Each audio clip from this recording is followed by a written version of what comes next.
Terra está revelando os seus segredos. Múmias, corpos imortalizados pela ciência antiga ou pela vontade da natureza. Seus restos preservados nos fornecem pistas milênios afora, testemunhas silenciosas que falam por meio de suas roupas, sua pele, suas unhas. As múmias nos revelam verdades sobre o passado, trazendo informações há muito esquecidas.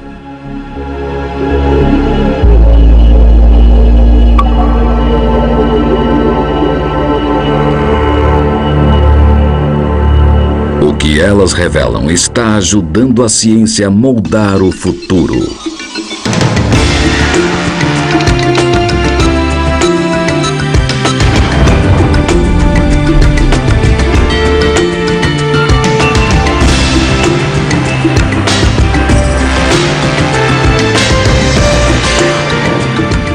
O Guia Completo das Múmias.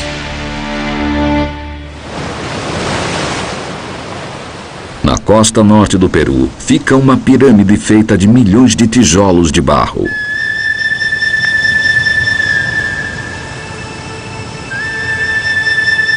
Ela resistiu por 2000 anos, pois o clima aqui é extremamente seco. Chove apenas a cada 5 anos. Aqui em El Brujo, os arqueólogos desenterram algumas das mais importantes múmias da América do Sul.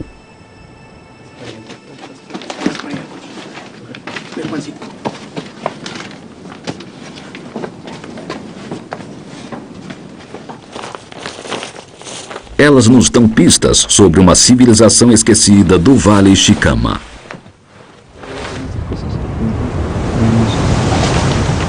Perto do topo, eles estão recuperando esqueletos das covas rasas. Como está indo? Eu estou limpando aqui só para ver como é que fica. Alguns são encontrados com lâminas de cobre na boca e discos de cobre no nariz. Ninguém sabe exatamente por quê. Mais para baixo, nas camadas mais baixas da pirâmide, foram encontrados corpos envolvidos em tecido que estão mais conservados. São pelo menos 300 deles. Estas são múmias, corpos que quase não se decompuseram. Muito bem, esse já está pronto. Cada um deles é uma fonte de riqueza arqueológica, ainda que esteja incompleto. Esse é o material. O antropólogo John Verano os vasculha minuciosamente em busca das informações ali contidas. Para mim, o mais emocionante como antropólogo físico é que normalmente trabalha com esqueletos. Os esqueletos revelam muito sobre saúde, doenças, características físicas, mas se houver também tecido mole, como cabelo e pele, ou em alguns casos órgãos internos, é possível identificar coisas que não estão registradas no esqueleto. O cabelo, por exemplo, pode revelar como a pessoa vivia. O material em que as múmias são envolvidas pode mostrar como elas eram preservadas.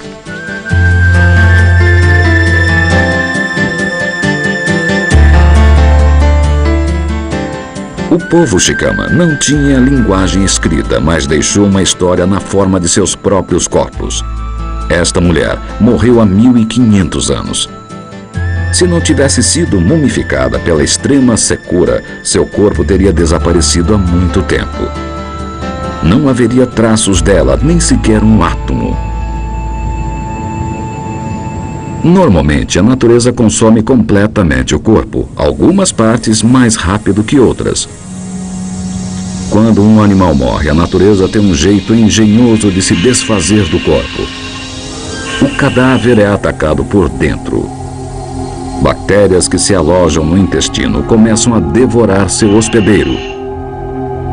E o hospedeiro auxilia nesse processo. Quando uma célula morre, reservas de dentro dela liberam substâncias corrosivas que destroem suas paredes, abrindo caminho para as bactérias entrarem e se alimentarem. Uma vez lá dentro, elas se multiplicam e acabam devorando todo o corpo.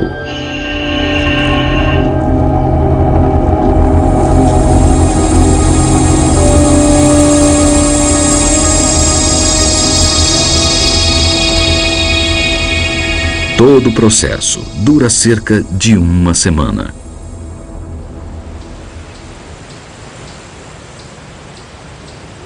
Após a morte, o corpo humano é reduzido ao esqueleto em questão de meses, mesmo quando enterrado num caixão.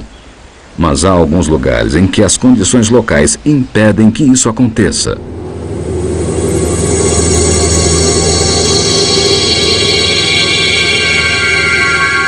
Sob as temperaturas negativas do Ártico, as bactérias ficam congeladas e são mantidas em estado de vida latente. Os efeitos no corpo humano podem ser dramáticos. Em 1984, uma equipe de cientistas foi para o Polo Norte e aterrissou perto de um cemitério provisório. O cemitério continha corpos de exploradores que queriam encontrar uma rota de navegação pelo norte do Canadá, a escondida passagem noroeste. Os cientistas queriam determinar como e por que eles haviam morrido. Ficaram espantados com o que encontraram. Embora os corpos tivessem sido enterrados 150 anos antes, estavam totalmente preservados. Os tecidos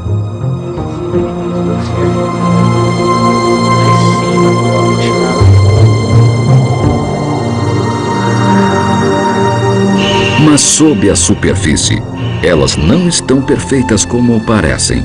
Quando o corpo é congelado, cristais de gelo se formam nos espaços que cercam as células.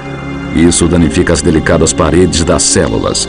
Se as múmias tivessem sido degeladas, essas células danificadas teriam se liquefeito. Os cientistas examinaram os corpos o mais rápido possível para minimizar o risco de degelo. Espere aí, parece que ele tem... Eles encontraram indícios de tuberculose e de intoxicação por chumbo por causa das latas onde eram armazenados os alimentos dos exploradores. Então eles levaram as múmias de volta às suas covas geladas.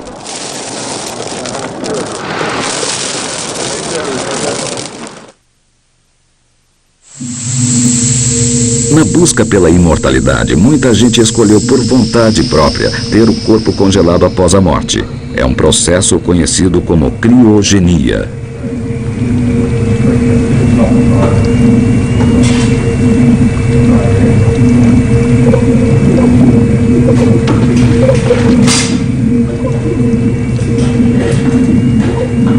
Apesar dos danos que o congelamento provoca nas células fundamentais, essas pessoas esperam que chegue o dia em que os cientistas possam ressuscitá-las e recuperar suas células para que elas vivam eternamente.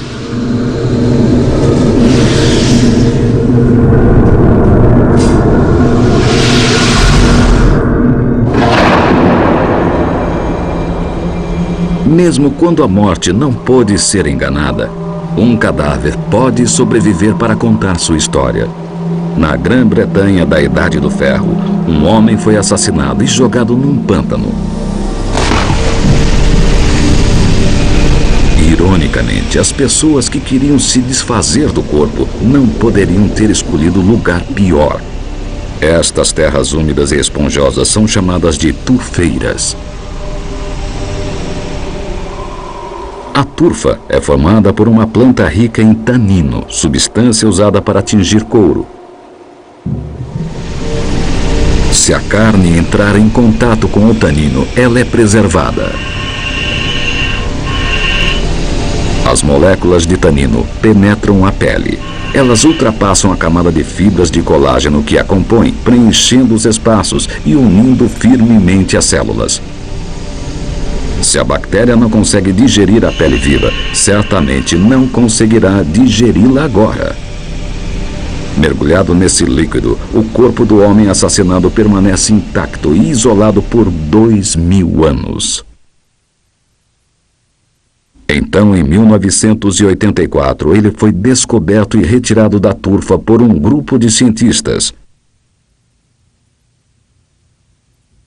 Uma vez removida a turfa, eles começaram a procurar pistas.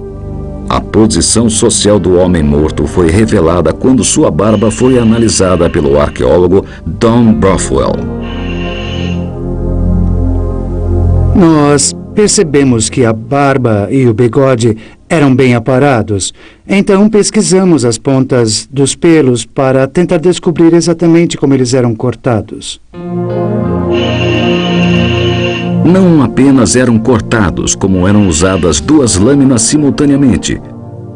Era usada, na verdade, uma tesoura. Estamos lidando com o primeiro indício da existência de tesouras na Idade do Ferro na Grã-Bretanha, mas isso também indica que esse indivíduo era de uma classe social alta, porque poucas pessoas teriam acesso a esse tipo de instrumento.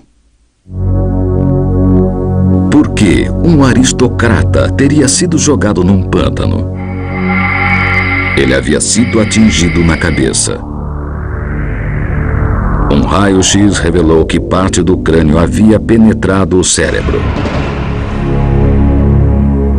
Os cientistas acharam que ele pode ter sido morto por dinheiro. Então descobriram que ele estava usando um objeto que parecia um colar.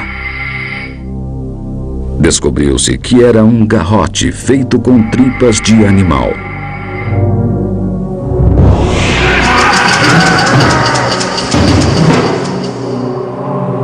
Com a ajuda de um espelho posicionado sob seu queixo, eles conseguiram ver uma laceração profunda. Sua garganta havia sido cortada.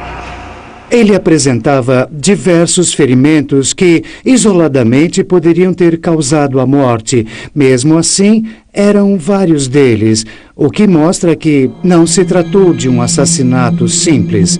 A melhor resposta, acho que é sugerir que o indivíduo tenha sido morto no ritual e que várias pessoas participaram de uma espécie diferente de assassinato. Até hoje, 1.800 múmias bem preservadas foram recuperadas das turfeiras do norte da Europa.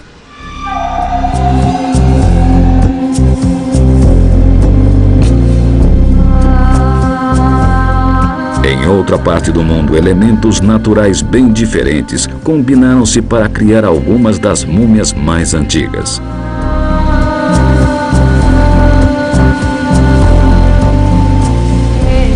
Às vezes, as areias do deserto egípcio deslocam-se para revelar a história antiga.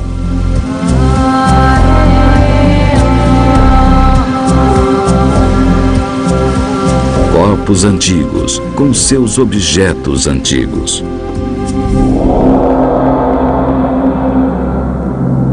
Quando este corpo foi enterrado há 5.000 anos, a areia quente agiu como uma esponja e absorveu todos os seus fluidos.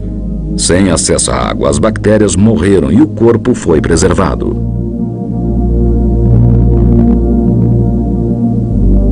Embora as unhas, o cabelo e a pele estejam intactos, os órgãos internos provavelmente se deterioraram.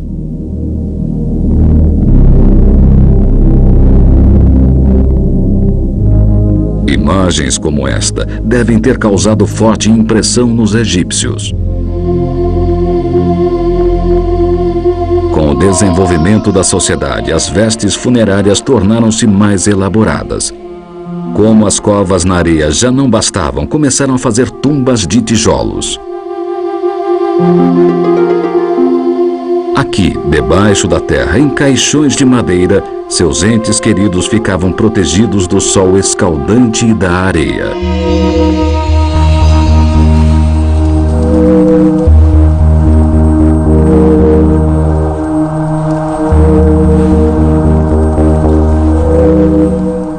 Mas, ironicamente, o fato de separar os corpos da areia que os preservava teve resultados desastrosos.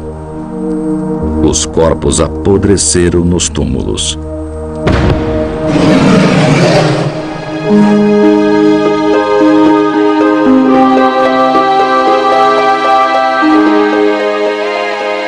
Pelo que os egípcios escreviam, sabemos que eles acreditavam na vida após a morte. Mas para ter direito a ela, o corpo precisaria estar em perfeitas condições.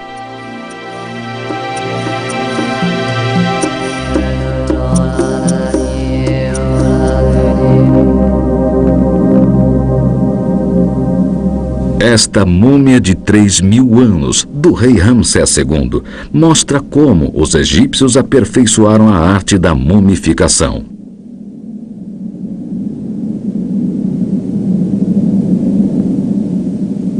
Mas estes hábeis embalsamadores nunca documentaram seus métodos.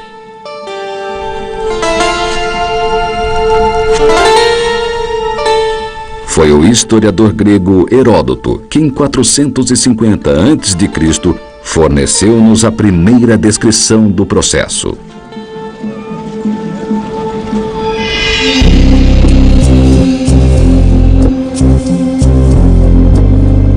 Acredita-se que ele tenha testemunhado o estranho ritual religioso em primeira mão.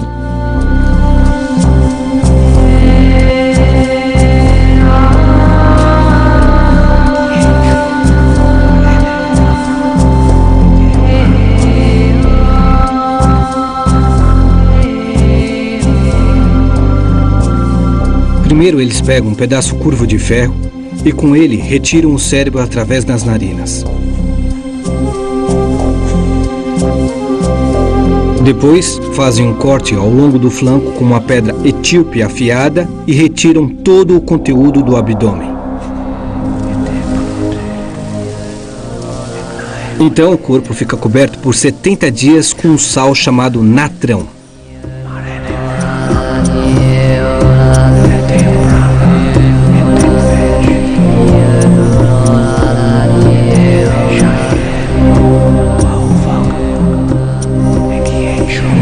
O corpo é envolvido dos pés à cabeça em bandagens de tecido fino de algodão e coberto com uma resina que normalmente os egípcios usam no lugar da cola.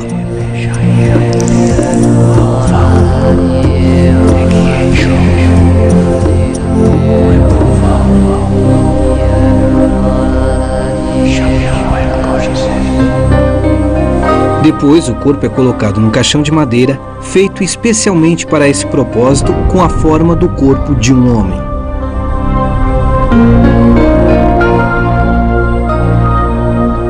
Heródoto descreveu de modo geral como o processo era feito, mas deu poucos detalhes. Há 6 anos, um grupo de cientistas, que incluía o especialista em necrópsia Ron Wade, decidiu pesquisar para preencher as lacunas. Eles decidiram fazer uma múmia seguindo as instruções gerais do historiador grego. Tinham à disposição o cadáver de um homem de 76 anos que havia doado o corpo para a ciência.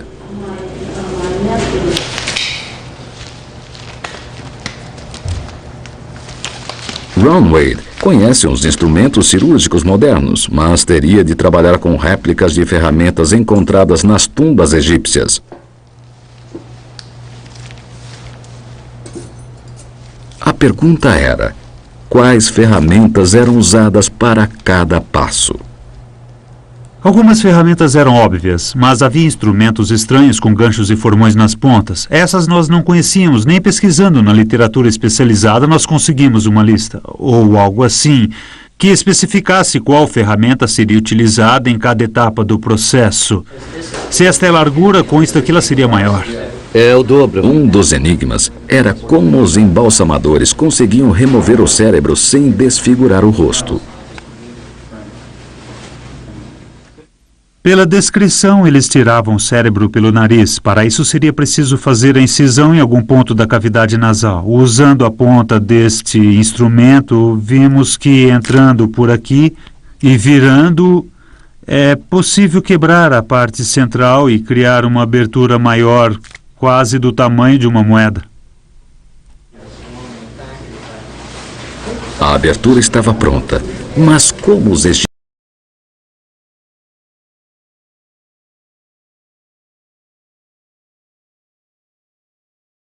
o bastante para ser introduzida na cavidade do cérebro. Introduzindo o cabo por aqui e puxando-o, achamos que seria possível retirar pedaços do cérebro. Na verdade, como é um órgão macio, só conseguimos dilacerá-lo. Nesse momento, começamos a tentar descobrir que método os egípcios usavam. Eles consultaram o texto de Heródoto e perceberam que podiam ter esquecido algum elemento fundamental. Ele faz uma rápida referência a um tipo de vinho.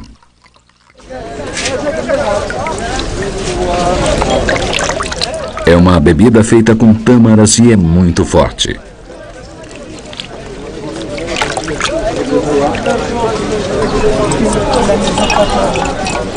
Será que esse vinho poderia ajudar a dissolver o tecido cerebral? Talvez os egípcios o colocassem na cavidade do cérebro e depois usassem a ferramenta. Até aqui tudo limpo, depois vai sangrar. Tentamos macerar ou destruir mesmo, liquefazer o tecido do cérebro. Depois disso, foi meia hora de cada lado.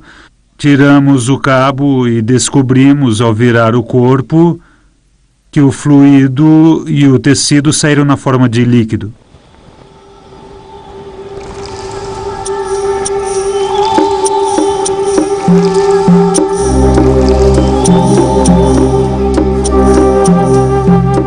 Outro grande mistério foi como os egípcios conseguiram deter o processo de decomposição. Heródoto disse que quando os órgãos internos eram removidos, o corpo era coberto com natrão. O natrão é um composto natural de sal e bicarbonato de sódio usado por milhares de anos pelos egípcios para conservar peixe.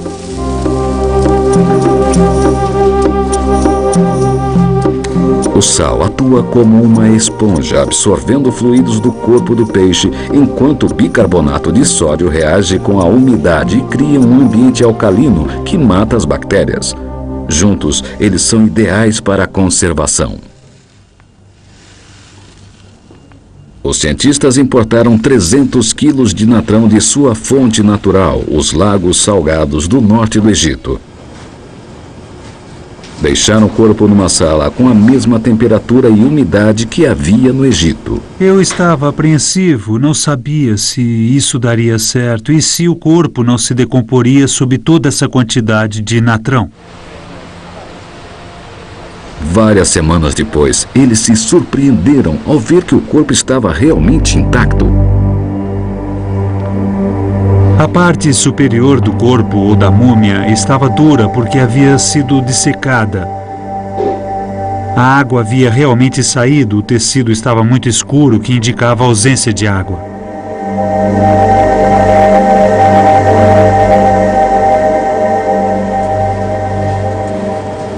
Isso mesmo.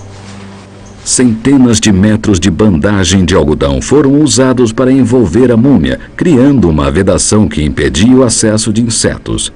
Seguindo as indicações de Heródoto, uma resina com substâncias químicas que matam germes foi usada como cola para manter as bandagens firmes. Mas será que esta múmia vai resistir ao tempo? Agora só preciso de parafusos.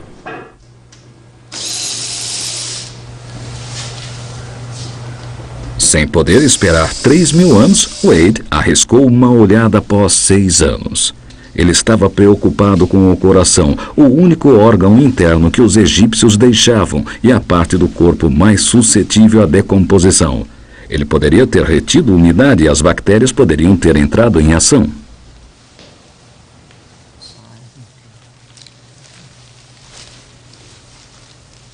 Vamos penetrar a cavidade peitoral. Com a ajuda de um cirurgião, Wade usou um endoscópio para verificar a superfície do coração. Aquela que ficou perto do coração. Certo, certo. Aí está o coração. Eles não gostaram do que viram. Parece que há alguma coisa no coração. É. Se é bactéria, fungo, eu não sei. Quer fazer a biópsia agora? Eles decidiram fazer uma biópsia do elemento misterioso. Bem no alto desses e... Desliguem a câmera. bem ali. Vamos fazer a biópsia. Está vendo? É duro. É como calcificação. É. A rigidez da estrutura indicava que ela era seca e livre de bactérias. A biópsia confirmou que a superfície do coração não estava se decompondo. Para verificar o interior do coração, eles usam um tomógrafo. Não foi encontrado sinal de decomposição. Ainda é cedo, mas todos os indícios são bons. A experiência de Wade foi um grande avanço para explicar em detalhes como os egípcios mumificavam seus mortos. No Peru, Os chicamas mumificavam seus mortos usando lençóis especiais feitos com algodão cultivado lá mesmo, ao qual se atribuíam propriedades místicas de conservação. O tecido encontrado nas múmias está sendo estudado por Amy Rothman, especialista em tecidos antigos. Ela acredita que os chicamas sabiam o que estavam fazendo quando envolviam os mortos em algodão. Parece que o algodão sempre foi considerado por suas propriedades curativas. Muitas das amostras, quase todas elas, têm uma espécie de almofada de algodão não beneficiado colocado sobre o rosto, sobre os olhos. Acho que eles sabiam que o algodão podia preservar o corpo. O problema é a umidade. Foi o que estragou. O fato de os corpos estarem enterrados bem perto da superfície indica os motivos para fazer isso. Talvez os mortos pudessem ser consultados nos momentos de necessidade. Eu não sei se o processo continuaria. Alguma coisa fez aparecer esta coloração verde aqui em cima. Repara bem nisso. Eu acho que foi isso que... A forma como algumas múmias estão posicionadas dentro dos invólucros de algodão parece confirmar essa teoria. O corpo fica sentado como se estivesse alerta, pronto para falar. Para os chicamas, os mortos permaneciam de certa forma vivos. Não havia dúvida que havia um culto muito forte. Os ancestrais tinham poderes e estavam ligados à terra. Eles queriam preservar os ancestrais para, na verdade, atestar o fato de que a terra era deles e eles haviam estado ali por muito, muito tempo. Alguns corpos estão mais bem conservados, mas todos eles revelam alguma coisa sobre sua civilização. Usando as mesmas técnicas que um legista usaria hoje, Verano está tentando descobrir se esse povo há muito esquecido era de caçadores, agricultores ou pescadores. O cabelo ajuda nisso.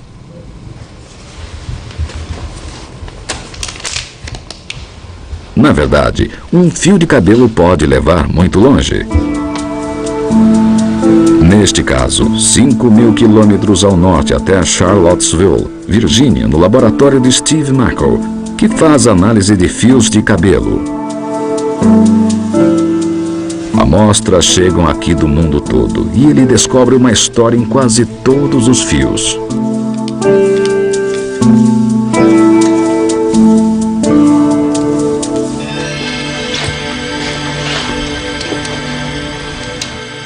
Há muito cabelo no mundo.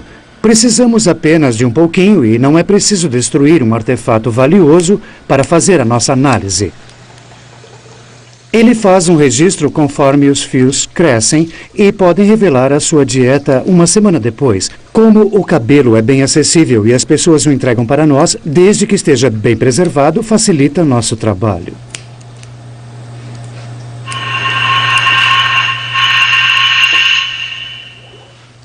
Após uma refeição, os nutrientes alcançam a corrente sanguínea e são absorvidos pela raiz de cada fio. Esses traços químicos da alimentação ficam presos no cabelo e são empurrados para fora quando o fio cresce. A cada mês o cabelo cresce 13 milímetros, mantendo um registro do que está sendo ingerido. Mas por quanto tempo? Será que as amostras do Peru vão dizer a Mako o que esse povo antigo comia no jantar? Ele coloca na máquina alguns fios de cabelo de uma múmia. Eles são imediatamente vaporizados, permitindo que a máquina identifique os átomos individualmente. O espectrômetro conta todos os átomos e os diferencia, encontrando assinaturas químicas típicas de cada tipo de alimento. Então, o que os chicamas comiam? É uma surpresa. 9 amostras dessa população da costa do Peru revelam a presença de muito milho em sua dieta, o que é interessante porque é uma população que vive na costa. Mas uma parte significativa, 90% ou mais de sua dieta, vem de derivados do milho ou plantas da mesma família. Eles viviam na costa, mas não encontramos indícios de alimentos vindos do mar. Foi um trabalho investigativo como este que solucionou outro mistério sobre múmias do outro lado do mundo. Dominique Montserrat é um egiptólogo que ficou intrigado com um artefato misterioso que ficou nas câmaras mortuárias do Museu Nacional da Escócia por mais de 100 anos.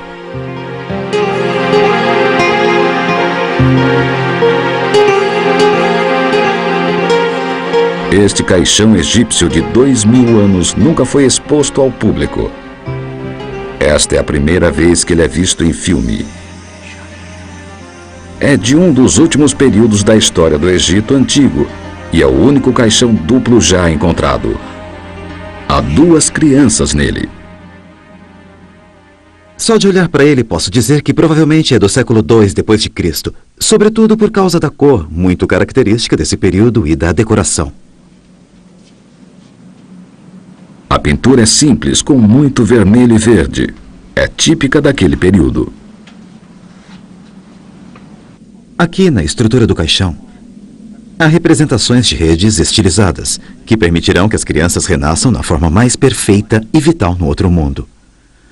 Elas estão prestes a entrar num barco, com o qual vão viajar com o deus Osíris para renascer no outro mundo.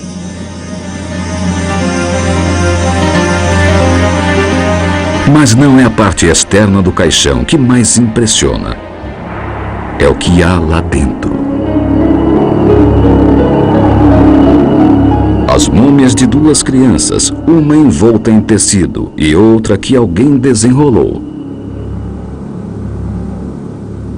Comparadas à decoração pobre do caixão, as crianças foram mumificadas com muita habilidade. Tomou-se muito cuidado neste embalsamento. A cobertura dourada no tórax era feita porque eles acreditavam que os deuses eram dourados. E quando alguém morria, tornava-se deus. Portanto, a cobertura dourada era para criar essa aparência. Mas até os cílios estão preservados. Veja as unhas dos pés e das mãos dessas crianças. Estão incrivelmente bem feitas. A boa qualidade do embalsamamento era muito rara num período em que a arte da mumificação estava decaindo. Isso nos dá um indício da classe social destas crianças. Seus pais provavelmente eram ricos e podiam pagar por esse trabalho. Seus corpos guardam ainda outro indício que pode ajudar a identificá-los. Sob as múmias, há 2 retratos de Nut, a deusa do céu. Um para cada criança. São muito parecidos com os retratos de Nut encontrados nos caixões da maior parte das famílias importantes de Tebas, capital do Antigo Egito. Esta é a família de Cornélio Sótia, um homem muito rico que foi governador de Tebas durante o reinado de Adriano por volta do século II, em meados do século II depois de Cristo, que é a época certa. Eu estou achando que as crianças são mesmo da família de Cornélio Sótia.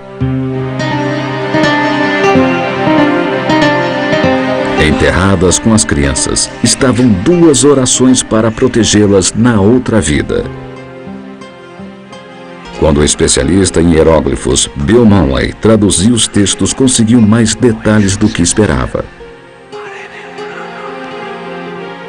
Há 2 coisas muito interessantes reveladas pelos textos. A primeira é o nome deles. Um se chamava Pediamon, o outro se chamava Penhurupabik. 2 nomes masculinos. Então sabemos de que sexo eram. 2 meninos, provavelmente da mesma família, enterrados juntos. Mas qual era a relação entre eles? A outra coisa que o texto mostrou foi o nome das mães. A mãe de Pediamon era Taranuntat. A mãe do Penhurupabik se chamava Amanopê. Tinham mães diferentes. Esta evidência parecia contradizer a teoria de que os meninos eram da mesma família. Mas mesmo com mães diferentes, eles podiam ser da mesma família. A tecnologia moderna tem uma forma de descobrir isso sem intervenção e sem desembrulhar mais as múmias. Penhurupabik foi colocado num tomógrafo, um equipamento que mostra qualquer parte do interior do corpo. Isso permitiu que o ortodontista James Moss examinasse os dentes dos meninos e procurasse neles semelhanças genéticas. Ele também descobriu, pelo estágio de desenvolvimento dos dentes, que idade os meninos tinham quando morreram. O mais novo deste lado provavelmente tinha 1 ano. Este menino tem provavelmente 3 anos. Agora, se virarmos as duas imagens para vê-los não de frente, mas de perfil, vamos notar a posição dos dentes de um e do outro.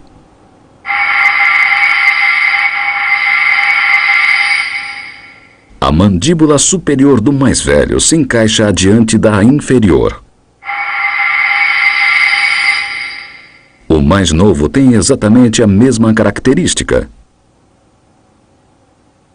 É um traço hereditário que eles compartilham. Eu diria que há uma ligação genética muito forte entre as duas crianças. Eles teriam sido enterrados juntos porque eram meio-irmãos de diferentes mães, mas do mesmo pai. Ao ler as entrelinhas dos hieróglifos, Bill Manley desenvolveu uma teoria. Nesta família, lidamos com a situação em que a esposa morreu, então o pai casou novamente e também outra criança nasceu. E poucos meses após a morte da primeira esposa, as duas crianças, a da primeira mãe e da segunda mãe, morreram na mesma época. Os cientistas querem saber por que eles morreram. Qualquer que tenha sido a causa, estes meninos são 2 das últimas múmias que foram feitas.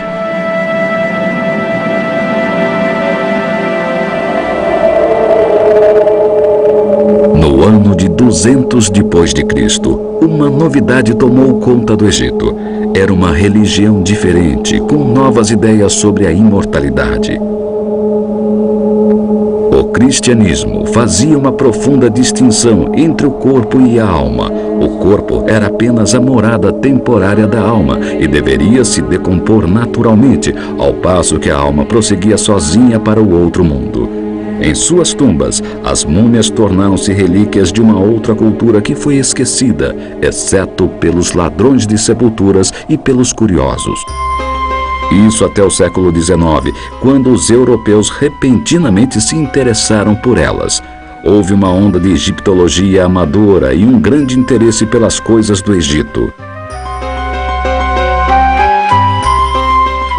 Velhas histórias sobre múmias e seus mágicos poderes curativos foram retomadas e muitos corpos foram moídos e vendidos como remédio.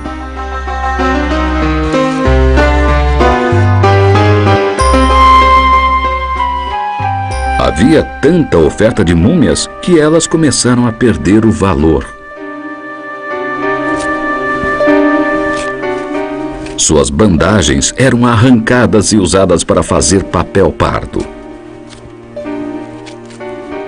Houve até boatos de que algumas ferrovias queimavam múmias como combustível para as locomotivas. No fim, a mania pelas múmias passou.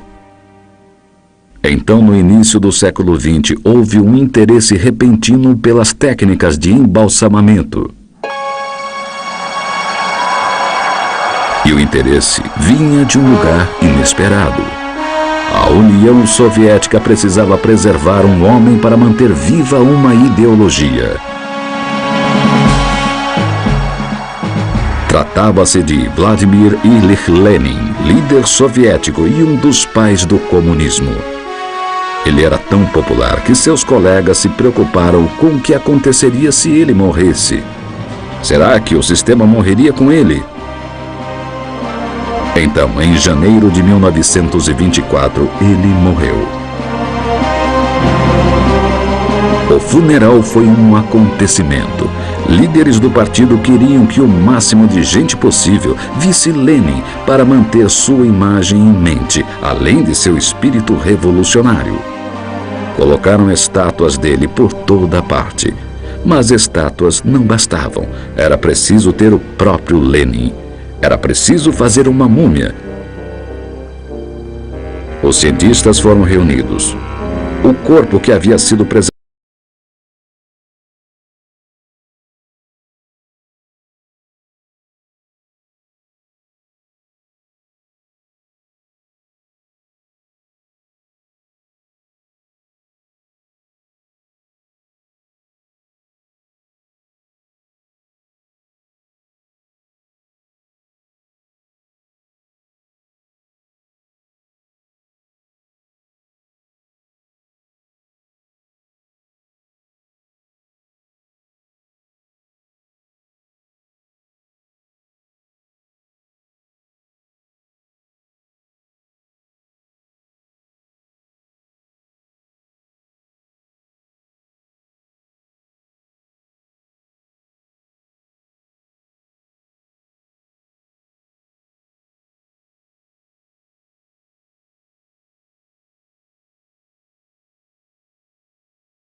Cada lâmina foi fotografada por uma câmera digital e depois o corpo todo foi remontado como um baralho no computador.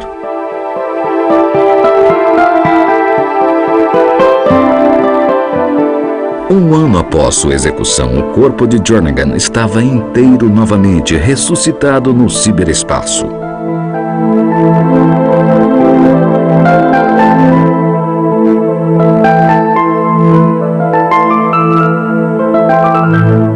O anatomista Bob Rice usa o corpo de Jernigan para ajudar a criar roupas espaciais para a NASA. Nos músculos ligados aos ossos, vamos poder identificar a força que está sendo aplicada? Sim. A forma como o corpo responde a diferentes modelos pode ser analisada no mundo virtual antes que uma roupa seja feita.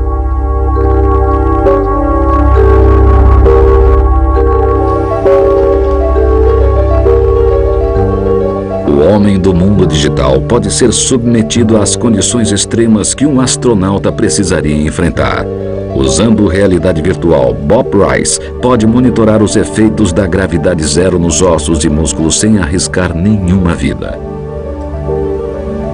O Sr. Jernigan vai nos ajudar a voltar à Lua, a ir a Marte e a adentrar o Sistema Solar como a NASA previu, porque agora temos uma múmia imortal, por assim dizer, uma múmia ciberdigital que representa a raça humana na nossa viagem às estrelas.